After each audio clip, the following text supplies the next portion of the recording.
Hey book nerds, welcome to my channel. Today I'm filming my Tis the Seasonathon Wrap Up. I had such a good time with Tis the Seasonathon, it was a really enjoyable readathon for me. And most of the books I read were really good. I read 3 books in total. 2 of those were short novella / short story collections, and the third one was just straight up YA contemporary. I'm going to link the video below where I go through my TBR and how they fulfill the challenges, so I'm not going to do that, but I will also post the challenges again down below. And yeah, I'm just going to start talking about what I thought of them. So the first one I read was Let It Snow, which is a collection of 3 Christmas young adult contemporary stories by John Green, Lauren Myracle and Maureen Johnson. This was my worst read of the readathon, but it wasn't awful. I think I gave this about probably 3 out of 5. It was enjoyable. I liked the general idea, which is that there's 3 individual stories and they all take place around the same event, and the characters from each of the stories dip into the other ones. My main problem was that I wasn't a fan of what the stories were about, so the first story was probably my favourite. That was the one by Maureen Johnson, and this was about a girl who is on her way to stay with her boyfriend's family for Christmas, and the train breaks down. She gets off the train, she goes to this diner. At this diner she meets this guy, and this guy takes her back to his house. I can't really remember what the setup is for that, it's not in a romantic way. But when she gets to his house, there is, like, his mum is pushing for them to be together, and she starts finding out all this stuff about him, and her boyfriend, she keeps trying to phone him and he won't pick up the phone because it's Christmas Day and he's busy. This was a nice enough story. The romance was kind of cute. I have personal problems with cheating stories, so I don't agree with any setup in a romance story where one or more of the members of the couple are already in relationships. Even if their partners are terrible, which it usually ends up being that, I don't agree with the whole you have to like jump from relationship to relationship. I just don't understand why they don't just break up with their terrible partners to begin with. So that kind of soured it a bit for me, but it was really well written. It was probably, like I said, it was my favourite of the 3. And it was cute. There was a lot of nice elements going on. There was some cute family stuff. The protagonist is Jewish as well, so there was some nice stuff around that. But yeah, it just wasn't great. And then the second one was, I was going to say it's my least favourite, but I don't think it was. So this is the John Green one, and it's just so very John Green. This is about, again, it's that diner that the girl in the first story went to, and on that train there were also 14 cheerleaders, and they're now stranded at that diner. So the guy who works at the diner phones the main character of the second story, whose name I've forgotten, so we'll just call him Guy. And this guy goes to this diner so he can hook up with cheerleaders, and it's him, another male friend, and their female friend called the Duke, who is a tomboy and not a real girl. And yeah, it's very John Green. It's got friendship to romance. At least there's no cheating in this one, but I didn't believe the romance when it happened. It seemed a bit sudden, and it was I just don't gel well with John Green's writing style. It's too, like, the male characters weren't very likeable for me as teenage boys. They were kind of not great people, and yeah, it was just a bit disappointing. And then the third story was the one by Lauren Myracle, and I understand what she was trying to do, but this is about a girl who is the most selfish person who ever lived, and she's meant to pick up this pig for her best friend, and she forgets to pick up this pig, and she has to go get the pig. But she's just such a horrible person. She's not likeable in any way. Oh, and she's got her boyfriend, who she cheated on her boyfriend. Her boyfriend was on the train that crashed in the original story. He went to the diner, he couldn't phone her. They were meant to meet at Starbucks because she works at Starbucks, and they have like this whole cute thing with Starbucks. if he forgave her and still wanted to continue their relationship, he was meant to meet up with her in Starbucks. Obviously he couldn't make it because you know from the story that he was crashed on the train and his phone broke and everything.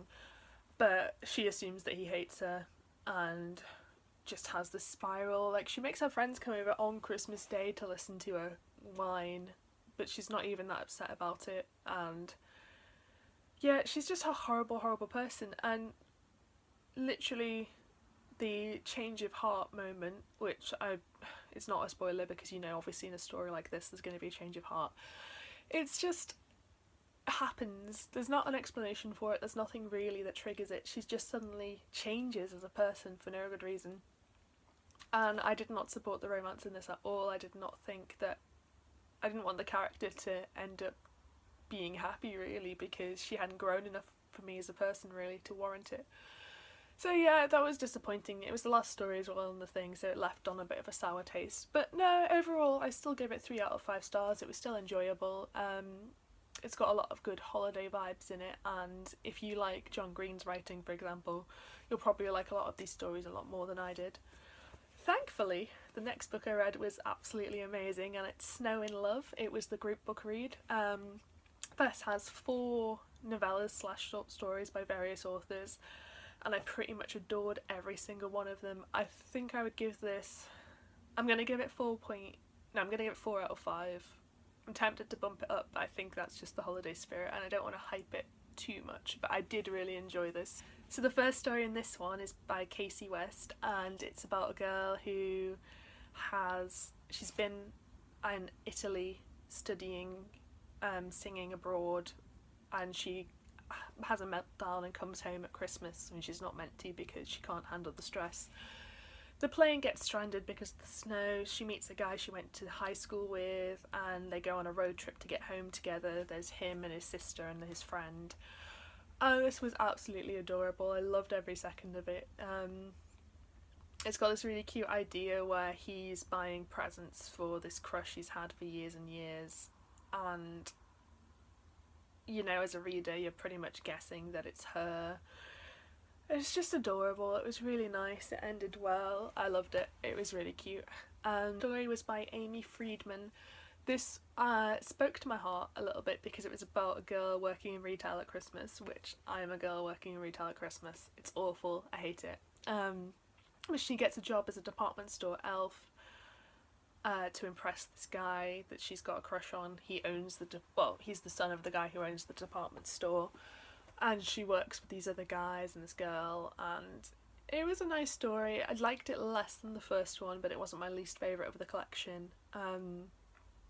The romance was slightly sudden. I feel like it could have been built up better.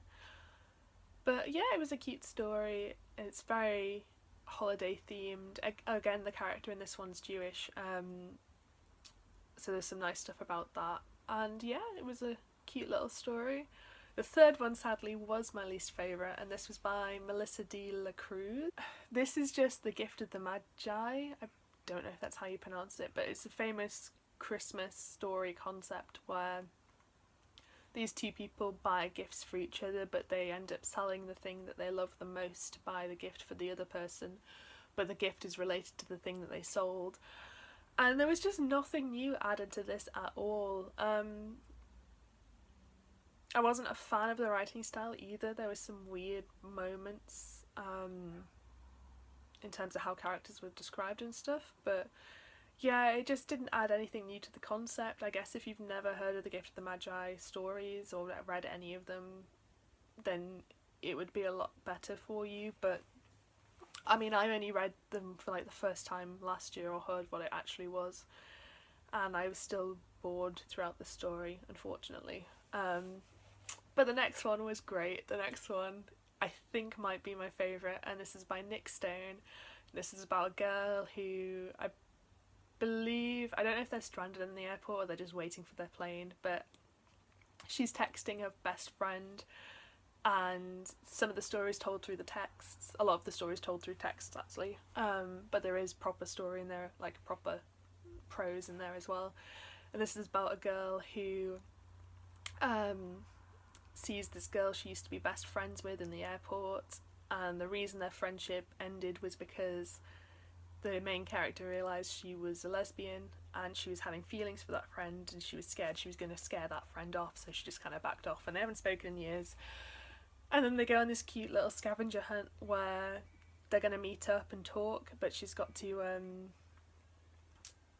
she's trying to build up to it because she's too scared to do it, so she's sending little clues by text about where she's in the airport, and the girl's got to follow them, and it was just adorable. For some reason there seems to be a trend with lesbian couples in airport stories, and I'm fine with that, because from Meet Cute, I believe it was, that anthology, there was one called Oomph, which I absolutely loved, and that had a similar concept in terms of it being a lesbian couple in the airport. But yeah, it was adorable. It was the perfect way to end it, and it just left me feeling all warm and fuzzy. I loved it. The final book I read for Tis the Seasonathon is My New Crush Gave to Me by Shani Petroff. This was adorable as well. This I gave 4 out of 5 stars. It's a long, full length novel, but it's not too long. I think it's like 200 and something pages, and it is about this girl who's a bit of a control freak. She runs the school paper. She likes to plan out every aspect of her life. When I say a bit of a control freak, like, I'm a control freak. She's on another level. Especially at the start of the book, it's kind of crazy how much she plans things, and she's a very intense person, but she is likeable. She doesn't cross the line into terrible person, which is good. Anyway, she decides she's just been broken up with, and she has to find a date for her. This girl in her year is having a party, and she's specifically making it a couple's party, so you can only attend if you're in a couple, which is a terrible, terrible idea, but it sets up the excuse that the main character is trying to find a date for this party, and she decides on this guy Tio because he's like the perfect boy. He's gonna study pre-med, and he's volunteers, and he's like up there in terms of all of his extracurricular activities, and she's like, oh, we'll be perfect together. He's so organised, I'm so organised. So she rigs the school paper's Secret Santa so that she gets his name, and for this Secret Santa they're giving 5 gifts over the course of like 2 weeks to each other, and she rigs it so she gets his name, realises she doesn't know anything about him, so she enlists the help of his cousin who works with her on the paper, called JD, and he is just a really messy person, really unorganised, and she starts getting to know him while they look for presents for Tio. It was really cute. It's obvious where the book is going. You know she's going to end up falling for JD as well as Tio, but it's got enough in the plot that it kind of keeps you guessing. It's still quite obvious, but I don't even mind it at all because it's really well written, it's really cute. There's a lot of nice elements. The characters are pretty well developed. And it's just a really nice Christmas contemporary. If you're looking for a young adult Christmas contemporary and you want a full-length book, this one I definitely strongly recommend. It was just adorable and nice. Yeah, so that is all the books I read for Tis the Seasonathon. Like I said, I had a really good time. I rated 2 of them 4 out of 5, one of them 3 out of 5. I don't read a lot of contemporary normally, so it was nice to get some of that around the holiday season. And yeah, I hope you enjoyed this video. If you did do Tis the Seasonathon, please let me know what you thought of it, especially the group book read if you did that, because I know a lot of people read that, and I'm hoping a lot of people loved that as much as I did. But if you didn't love it, it'd be interesting to know why, and we can have like a little discussion about that.